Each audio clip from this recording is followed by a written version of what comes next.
You held 20 points in the fourth quarter, but yeah, how frustrating is it to lose in that fashion? It's frustrating. I just told the guys, though, I thought we played extremely hard. I mean, there's nights in the NBA, and things have gone so good for us this year. You know, the way we've shot the ball from everywhere on the court, from three, in the paint. You know, the free throw line hasn't been perfect, but it hasn't been like this. So I just thought I was proud of him because I thought it was a game where we easily could have kind of folded. Nothing was going our way, and to be down 5 at the half and then have a chance to win the game, you know, like I said, I'm proud of him. And losing always sucks, but at least you're watching your team fight through something and give themselves a chance, which has been us all year, and that continued tonight. What do you say as a coach when it comes down to free throws? Like, I don't know what the strategy is there. I think nothing. I mean, these guys have been through this. They're pros. Anybody that's played basketball growing up or loves basketball and watches it has seen this. I mean, NCAA tournament games, NBA games, high school games. It happens. And sometimes I think it provides more – it puts more pressure on guys when, you know, they see their teammates miss, and now you feel like you have to step – like, I have to make these 2 free throws. And then you kind of can feel the tightness of it. But, you know, unfortunately, that was what happened tonight. And I don't know. We just didn't make enough shots. And I also thought on the other end, I give Oklahoma City a lot of credit. They play a very slow style, half-court basketball. They make you feel like your possessions are limited, and I think that makes you feel tight as well. But I couldn't be happier with the guys' effort throughout the night. Coach Zeke Nnaji starts in place of Nikola tonight. Thought he played pretty well and made the 2 free throws at the end there that were pretty huge. Yeah. What can you say about his night just overall? I mean, same thing I said the other night. We just played better. I mean, he 12 and 10, great activity. I thought he really shored up our defensive rebounding issues we had early in the game.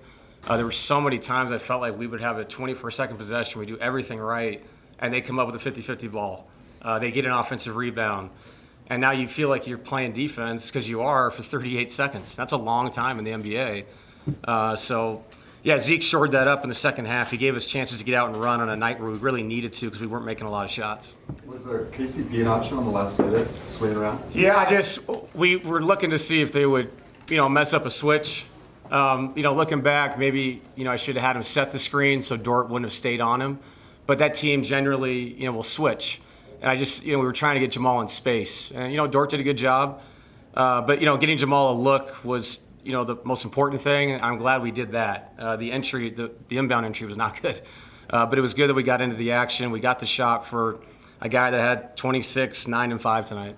SGA looked virtually unstoppable in the first half, but you guys figured something out by the end of the game. What worked well for you guys by the end? Giving him different looks. We hit him a few times, meaning we brought back a secondary defender to get the ball out of his hand. A few times we slow played it and had a really heavy shrink and then hit him later in the clock. Because one thing about him, he dribbles the ball a lot, so the clock gets lower and lower and lower. And sometimes it's better to wait to go get him because he's going to handle it up there and take his time to find his rhythm. But he's a great player. I mean, I said it before the game, he's an all-star caliber player. 34 points. I wish maybe we should have been more aggressive earlier in the game. How close was Nikola to playing tonight? Close. Yeah, I mean, like I said before the game, we did the walkthrough. He was part of it. And I'll say it again, we're going to be careful with that guy. I mean, he's a hell of a player, as you guys know. We want to make sure he feels good when he comes back and plays, and I think that's going to be very soon. Obviously, from a production standpoint, you missed the numbers from Nikola and Mike, but how can teams defend you differently without them on the floor, especially like offensively? What does your offense look like strategically? I mean, I think it's much easier to switch 1 through 5 with us. When Nikola's on the floor, it's virtually impossible to do that, and it's virtually impossible to zone us.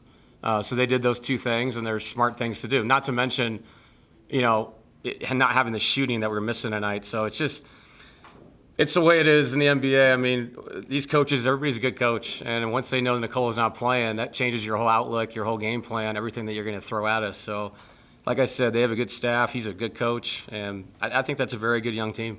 Speaking about missing some shooters, Bones left the game in the third and didn't come back to the bench. Can you tell us what was going on there? Had some discomfort. I had told the training staff he wasn't going back in the game, so he went in the back and got some treatment.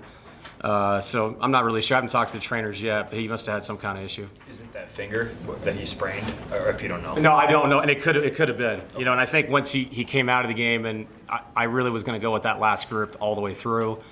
The only guy that we had discussions about maybe subbing was Jeff for Zeke.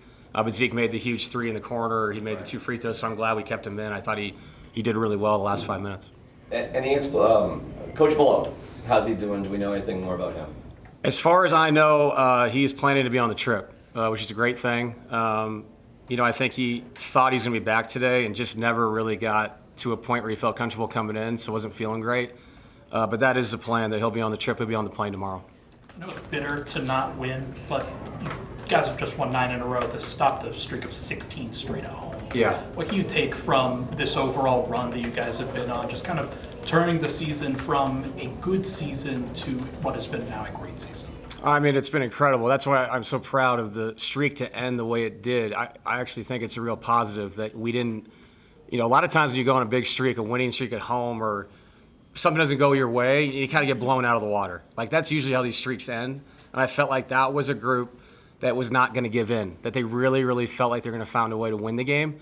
And that's why we've won so many games, because when we're playing pretty and making shots, we're playing that same way, with that same effort. And it speaks to, you know, the guys' collectiveness in the locker room. And I think we'll bounce back from this very quickly. How did it feel for you having a chance to draw up a game-winning play? And how can that add to your experience as, you know, wanting to be a potential head coach? Yeah, I mean, everything about this is great experience. You know, unfortunately, it wasn't a game-winning play. It was just a play. But Potential. Yeah. No, but you're right. It's your mind and how you organize things, and then the shortness of the timeout. And you want to make sure you communicate. You know, my biggest goal was just exactly what happened, just to make sure he got the ball and to make sure he had a chance to take a shot. And we all know Jamal's been clutch. I mean, his whole career. So, I mean, the 3 hit tonight to keep us in the game was huge. So, no, it's a great experience for me. And, you know, I'll be happy to go back to my role with Coach. It's working here for the Nuggets and working for Coach is something special. So, like I said, we'll keep this thing going. Real quick, what was the preferred look, a 3 or to tie the game on that line? It was, if they screwed up the switch, I think it would have been a 3, because it would have been KCP or Ham, depending on, you know, who they stayed with. Once they guarded it well, it just was Jamal. Give Jamal space to play, see if he can make a shot. Thank you, Coach. Yep. Appreciate it.